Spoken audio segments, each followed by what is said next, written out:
इस अध्याय के आरंभ में अर्जुन ने कहा, भगवान, आपकी विभूतियों को मैंने विस्तार से सुना, जिससे मेरा मोह नष्ट हो गया, अज्ञान का शमन हो गया। किंतु जैसा आपने बताया कि मैं सर्वत्र हूँ, इसे मैं प्रत्यक्ष देखना चाहता हूँ। यदि मेरे द्वारा देखना संभव हो तो कृपया उसी रूप को दिखाए।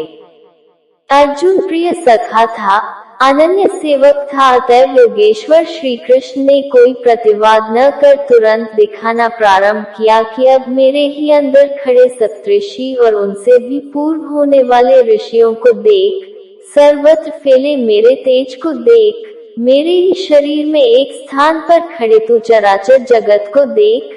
किंतु अर्जुन औखे ही मलता रह गया। इसी प्रकार योगेश्वर श्री कृष्ण 3 श्लोकों तक अनवरत दिखाते गए, किंतु अर्जुन को कुछ भी दिखाई नहीं पड़ा। सभी विभूतियां योगेश्वर में उस समय थी, किंतु अर्जुन को वे सामान्य मनुष्य जैसे ही दिखाई पड़ रहे थे। तब इस प्रकार दिखाते दिखाते योगेश्वर श्री कृष्ण सहसा रुक जाते हैं और कहते हैं, अर्जुन, इन आंखों से तू मुझे नहीं देख सकता, अपनी बुद्धि से तू मुझे परख नहीं सकता। लो, अब मैं तुझे वह दृष्टि देता हूँ जिससे तू मुझे देख सकेगा। भगवान तो सामने खड़े ही थे। अर्जुन ने देखा, वास्तव में देखा। देखने के पश्चात क्षुद्र त्रुटियों के लिए क्षमा याचना करने लगा, जो वास्तव में त्रुटियां नहीं थी। उदाहरण के लिए, भगवान, कभी मैंने आपको कृष्ण, यादव और सखा कह दिया था, इसके लिए आप मुझे क्षमा करें।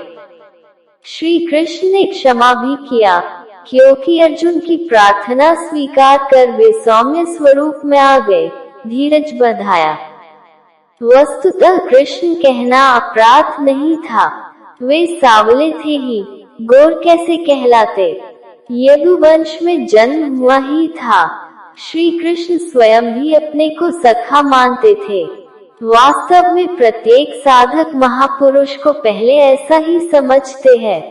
कुछ उन्हें रूप और आकार से संबोधित करते हैं, कुछ उनकी वृत्ति से उन्हें पुकारते हैं और कुछ उन्हें अपने ही समकक्ष मानते हैं, उनके यथार्थ स्वरूप को नहीं समझते हैं। उनके अचिंत्य स्वरूप को अर्जुन ने समझा तो पाया कि ये न तो काले हैं और न गोरे, न किसी कुल के हैं और न किसी के साथी है। इनके सामान कोई है ही नहीं, तो सखा कैसा, बराबर कैसा। यह तो अचिंत्य स्वरूप है, जिसे वह स्वयं दिखा दे वह देख पता है। अतः अर्जुन ने अपनी प्रारंभिक भूल के लिए क्षमा याचना की। प्रश्न उठता है कि जब कृष्ण कहना अपराध है तो उनका नाम जपा कैसे जाए।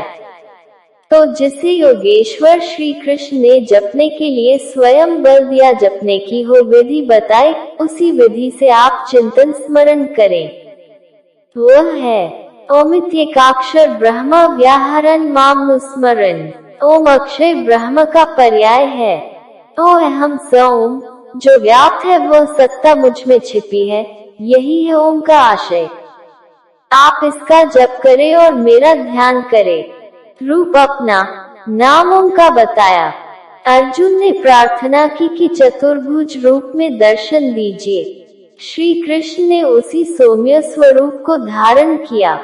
अर्जुन ने कहा, भगवान, आपके इस सौम्य मानव स्वरूप को देखकर अब मैं प्रकृतिस्थ हुआ। मांगा था चतुर्भुज रूप, दिखाया मानुष्य रूप।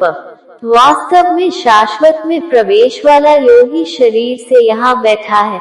बाहर तो हाथों से कार्य करता है और साथ ही अंतरात्मा से जागृत होकर प्रेरक के रूप में कार्य करता है। हाथ उसके कार्य का प्रतीक है, यही चतुर्भुज है। श्री कृष्ण ने कहा, अर्जुन, तेरे सिवाय मेरे इस रूप को न कोई देख सका है और न भविष्य में कोई देख सकेगा। तब गीता तो हमारे लिए व्यर्थ है। किंतु नहीं, योगेश्वर कहते हैं एक उपाय है। जो मेरा अनन्य भक्त है, मेरे सिवाय जो दूसरे किसी का स्मरण न करके निरंतर मेरा ही चिंतन करने वाला है, उनकी अनन्य भक्ति के द्वारा मैं प्रत्यक्ष देखने को, जैसा तूने देखा है, तत्व से जानने को और प्रवेश करने को भी सुलभ हूँ। अर्थात अर्जुन अनन्य भक्त था। भक्ति का परिमार्जित रूप है अनुराग, इष्ट के अनुरूप लगाव। मिलही न रघुपति बिनु अनुरागा, अनुराग विहीन पुरुष न कभी पाया है और न पा सकेगा। अनुराग नहीं है तो कोई लाख योग करे, जब करे, तप करे या दान करे, वह नहीं मिलता। अतः इष्ट के अनुरूप राग अथवा भक्ति नितांत आवश्यक है। अंत में श्री कृष्ण ने कहा, अर्जुन, मेरे द्वारा निर्दिष्ट कर्म को कर, मेरा अनन्य भक्त होकर, मेरी शरण होकर कर, किंतु संदोष से अलग रहकर।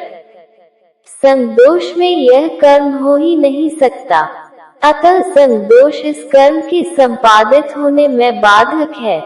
जो वैर भाव से रहित है वही मुझे प्राप्त करता है।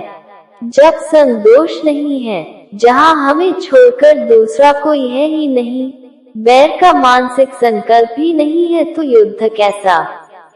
बाहर दुनिया में लड़ाई झगड़े होते रहते हैं, किंतु विजय जीतने वालों को भी नहीं मिलती। दुर्जय संसार रूपी शत्रु को असंता रूपी शस्त्र से काटकर परम में प्रवेश पा जाना ही वास्तविक विजय है, जिसके पीछे हार नहीं है। इस अध्याय में पहले तो योगेश्वर श्री कृष्ण ने अर्जुन को दृष्टि प्रदान की, फिर अपने विश्वरूप का दर्शन कराया। अतः इस प्रकार श्रीमद् भगवद गीता रूपी उपनिषद एवं ब्रह्म विद्या तथा योग शास्त्र विषयक श्री कृष्ण और अर्जुन के संवाद में विश्वरूपा दर्शन योग नामक 11वां अध्याय पूर्ण होता है।